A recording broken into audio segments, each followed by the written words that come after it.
केंद्र द्वारा बुलाई गई सर्वदलीय बैठक में रक्षा मंत्री राजनाथ सिंह ने बड़ी बात कही है। उन्होंने कहा कि अभी ऑपरेशन सिंदूर खत्म नहीं हुआ है। उन्होंने कहा कि इस एयर स्ट्राइक में कम से कम 100 आतंकी मारे गए हैं। सर्वदलीय बैठक के बाद केंद्रीय मंत्री किरेन रिजिजू ने भी इस बात की पुष्टि की है। बुधवार रात भारतीय सेना की एयर स्ट्राइक में पाकिस्तान और पीओके में कम से कम 9 आतंकी ठिकाने नेस्तनाबूद हो गए थे। रिपोर्ट्स में कहा जा रहा है कि आतंकियों के कम से कम 12 ऐसे ही ठिकाने अभी बचे हुए हैं। सर्वदलीय बैठक के बाद कांग्रेस अध्यक्ष मल्लिकार्जुन खड़गे ने कहा, संकट के समय में हम सरकार के साथ हैं। वहीं रक्षा मंत्री राजनाथ सिंह ने कहा कि अगर पाकिस्तान हमला करेगा तो भारत जवाबी हमला करेगा।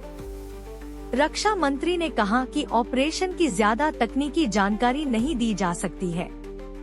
सर्वदलीय बैठक के बाद केंद्रीय मंत्री किरेन रिजिजू ने कहा कि राजनीतिक नेताओं ने सशस्त्र बलों को उनकी कार्रवाई के लिए बधाई दी।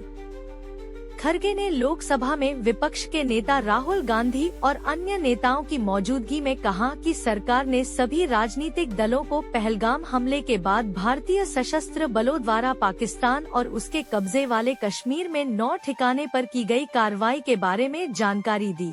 उन्होंने कहा कि सरकार ने राष्ट्रीय सुरक्षा का हवाला देते हुए कहा है कि वह कुछ गोपनीय जानकारी अभी सार्वजनिक नहीं कर सकती।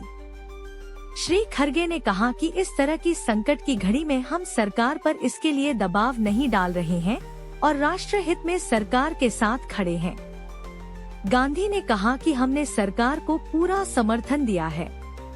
उन्होंने कहा कि जैसा कि खड़गे जी ने कहा है, सरकार ने कहा है कि वह कुछ बातों पर चर्चा नहीं करना चाहती।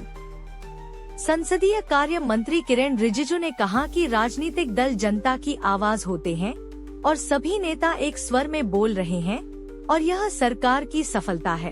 एक सवाल के जवाब में उन्होंने कहा कि ऑपरेशन सिंदूर के बाद लगातार घटनाक्रम हो रहा है, इसीलिए अधिकारियों को बैठक में नहीं बुलाया गया है।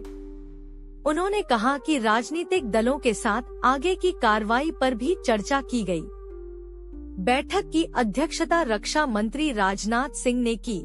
इसके अलावा इसमें सरकार की ओर से गृह मंत्री अमित शाह, जगत प्रकाश नड्डा, विदेश मंत्री एस जयशंकर, वित्त मंत्री निर्मला सीतारमण, समाजवादी पार्टी के रामगोपाल यादव, द्रमुक के TR बालू, AIMIM के असदुद्दीन ओवैसी, तृणमूल कांग्रेस के सुदीप बंदोपाध्याय, शिवसेना के श्रीकांत शिंदे, आम आदमी पार्टी के संजय सिंह, मार्क्सवादी पार्टी के जॉन ब्रिटास, लोकजन शक्ति पार्टी के चिराग पासवान, बीजू जनता दल के सस्मित पात्रा और द्रमुक के तिरुचि शिवा ने बैठक में हिस्सा लिया।